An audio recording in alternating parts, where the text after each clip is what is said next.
20 ऑगस्टला महायुतीचा जागा वाटप जाहीर होण्याची शक्यता। उदय सामंत यांची माहिती। कोल्हापुरातील अंबाबाईच्या दर्शनानंतर जागा वाटपाचा फॉर्म्युला जाहीर होणार। केरे पाटलांशी मराठ्यांना ओबीसीतून आरक्षण देण्यावर चर्चा झालीच नसल्याचं पवारांचं स्पष्टीकरण। तर आपण सर्वपक्षीय बैठक बोलवा म्हणतो, मग ओबीसीतून मराठ्यांना आरक्षण नको असं कसं म्हणेन, शरद पवारांची प्रतिक्रिया। मुख्यमंत्र्यांनी मराठा आरक्षणाबाबत सर्वपक्षीय बैठक बोलवावी, जरांगेंनाही बैठकीला बोलवावं, शरद पवारांची मागणी। तर सर्वपक्षीय बैठकीत आमची सहकार्याची भूमिका असेल, शरद पवारांकडून स्पष्ट। आरक्षणाची 50% मर्यादा वाढवली पाहिजे असं आपल्याला वाटतं, मात्र त्याबाबतचे सगळे अधिकार केंद्राकडे असल्याचंही पवारांचं वक्तव्य। मातोश्रीबाहेर गोंधळ करणारे शिंदेंचे भाडोत्री गुंड, संजय राऊतांचा आरोप। काही लोकांचे मुख्यमंत्र्यांसोबतचे फोटो माध्यमांना दाखवत संजय राऊत यांचा आरोप।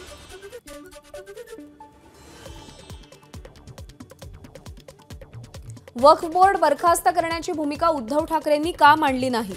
उद्धव ठाकरेंनी आपली भूमिका स्पष्ट करावी, शिवसेना खासदार नरेश म्हस्केंची प्रतिक्रिया।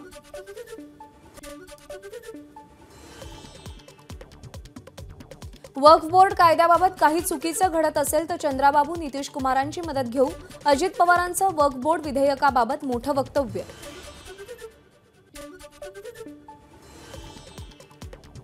आगामी विधानसभा निवडणुकीत भाजपमध्ये तिकीट वाटपाचे सर्वाधिकार फडणवीसांकडे असतील। काल झालेल्या भाजपच्या कोर कमिटीच्या बैठकीत निर्णय झाल्याची आशिष शेलार यांची माहिती। महाराष्ट्र विधानसभा निवडणुकीत भाजपने 150 पेक्षा जास्त जागा लढवाव्यात, भाजपच्या वरिष्ठ नेत्यांनी याबाबत मत व्यक्त केल्याची सूत्रांची माहिती। सुप्रिया सुळेंसह राष्ट्रवादीतील 20 पदाधिकाऱ्यांचं व्हॉट्सअप हॅक। सुप्रिया सुळे यांच्या खात्यावरून $200 तर पदाधिकाऱ्यांच्या व्हॉट्सअप अकाउंटवरून 15 ते 20 हजार रुपयांची मागणी करण्यात आल्याची माहिती। फडणवीसांच्या विरोधात लढण्यास काँग्रेसमधून अनेक जण इच्छुक, विकास ठाकरेंची माहिती। तर नागपुरातील 6 मतदारसंघांसाठी 71 इच्छुकांनी काँग्रेस पक्षाकडे अर्ज केल्याची विकास ठाकरेंची माहिती। विधानसभेच्या पार्श्वभूमीवर शिवसेना ठाकरे गटाचे आमदार मिलिंद नार्वेकर कोकण दौऱ्यावर। विधानसभा मतदारसंघ निहाय आढावा घेण्यासाठी आजपासून नार्वेकर 14 ऑगस्टपर्यंत कोकण दौऱ्यावर।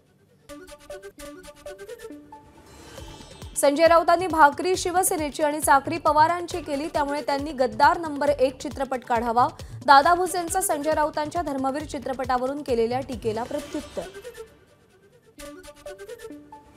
पुणे विमानतळावरून 2 संशयित अटकेत, सलीम खान आणि नसीरुद्दीन खान यांना एअरपोर्ट पोलिसांकडून अटक। बनावट तिकिटाद्वारे विमानातून उड्डाण करण्याच्या तयारीत होते।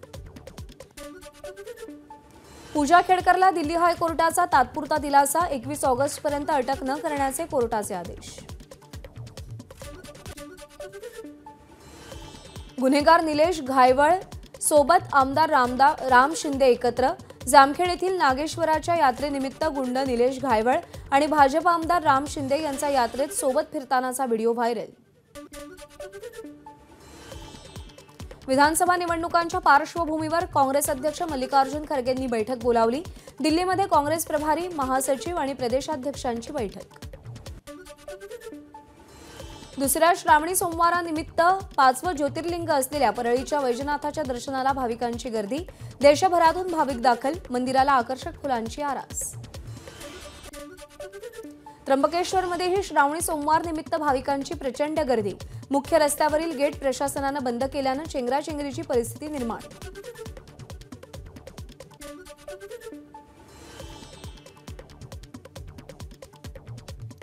कपिलेश्वर मंदिरात रात्री 12 वाजता दर्शनासाठी भाविकांची गर्दी। श्रावणी सोमवार असल्यानं मंदिरात होणारी गर्दी लक्षात घेता प्रशासनाचा निर्णय।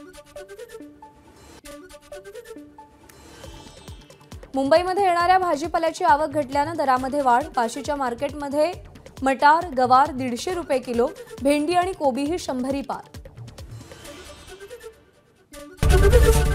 एबीपी माझा, उघडा डोळे बघा नीट।